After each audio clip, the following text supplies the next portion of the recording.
Hi there, Dr. Kim here, Postcrossing user Kim McCoy, and I'm here to show you how to successfully set up your own Postcrossing Meetup. I've hosted and co-hosted several Postcrossing Meetups, and Postcrossers sometimes write to me telling me that they hope that someday a meetup will happen close enough for them to get a chance to attend one. Well, guess what? Your chances of attending a local meetup increase by 100% if you set it up yourself. It's not as hard as you think, and it doesn't even have to cost any money. You just have to put in the time and planning to make it happen. Here are the steps. First, pick a date.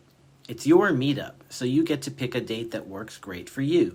Weekends tend to work best for most people, usually a Saturday in the late morning or early afternoon.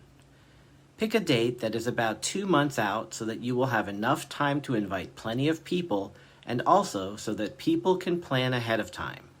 Even 3 months out is okay. Next, if you've never been to a meetup before, you may want to look at other meetups on the Postcrossing forum to get some ideas about how you want yours to go down. There are 2 ways to search for meetups on Postcrossing. The first is to start on the main page and click on Explore and then Meetups. This will bring you to a world map and a list of upcoming meetups all around the world. You can use the drop-down menu to narrow it down to your country. You can then click on a meetup and see what their plan looks like.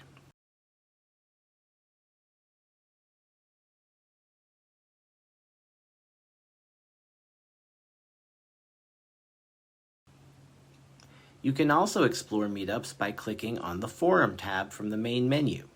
From there, you can drop down to the Meetups section and pick your country. Now, the forum is where you'll be posting your meetup. However, if you've never participated in the forum before, then you won't be able to make a new post. Postcrossing is very wary of spammers and scammers, so you'll have to build some trust before you're allowed to start posting events and such. So the first thing to do is to read some posts on the forum and start making comments or replying to other posts. As you start to make posts, the Postcrossing forum bot will automatically send you private messages within the forum system that will walk you through different features and let you know when you've unlocked new permissions. Pretty soon, you will have permission to make your own post. Once you've chosen your meetup date, you have to choose your location. The location will depend on how many people you expect to host and what kind of activities will happen at the meetup. If you choose an outdoor location, you will want to plan for a time and date where there is little to no chance of wind or rain. Postcards don't do well in wind and rain. If it's an indoor location, you will want access to large tables if a lot of people are expected and if people will be spreading out postcards on the tables. A place with small tables, such as a cafe, can work great if it's expected to be a small group meetup. Once you've decided when and where to host the meetup, then you can decide what you're going to do. The most common thing to do is to sign each other's cards and swap some random postcards. Some people like to design special cards to commemorate the meetup, and some people are even able to get special postmarks through the USPS for the meetup. But none of that is necessary for a basic meetup. After getting a basic sense of what you're going to do at the meetup, it's time to post it to the forum and start inviting people. Inviting people is a simple but somewhat tedious process. I recommend typing out a basic invitation message in a text document and saving it, because you are going to be doing a lot of copying and pasting. From the main Postcrossing page, you're going to click on Explore and then Search. Skip over username and go to Logged Within Last and then choose Month. This time frame works best if you live in an urban area with potentially tons of postcrossers. If you live in a small town or rural area, you might want to choose the 3 or 6 month option and maybe even year, but I would not start there because you don't want to waste time inviting people who may not even be interested in postcrossing anymore. Next, click on your country, region, and city, and then click Search.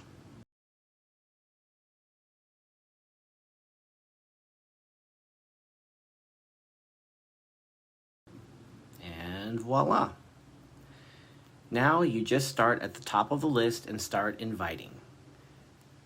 Click on each person's profile and then click on Send Message.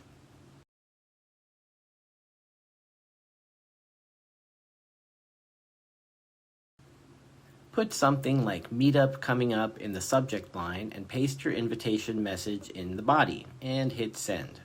If you live in a big city, you will get a ton of results, but if you're in a small town, then you may only get a few.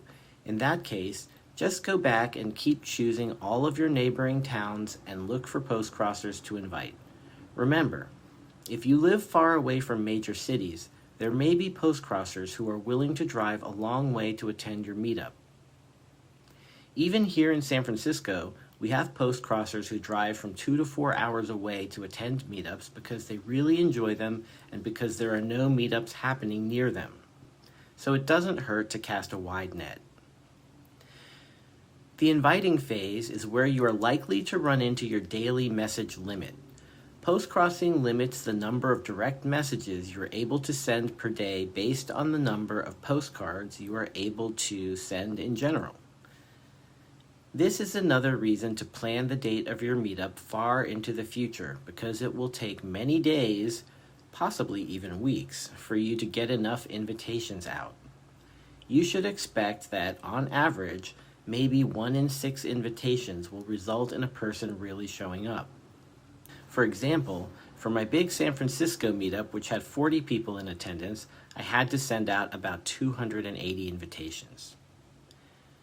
You will mostly keep track of meetup planning activity in the forum, but if people message you back directly just through private messaging saying that they're interested, you will want to keep track of this in a spreadsheet or a notebook because you will want to make sure to follow up with them and remind them as the meetup date gets closer. Make sure to remind people as the date gets closer because people are busy and they can forget. It's really like herding cats.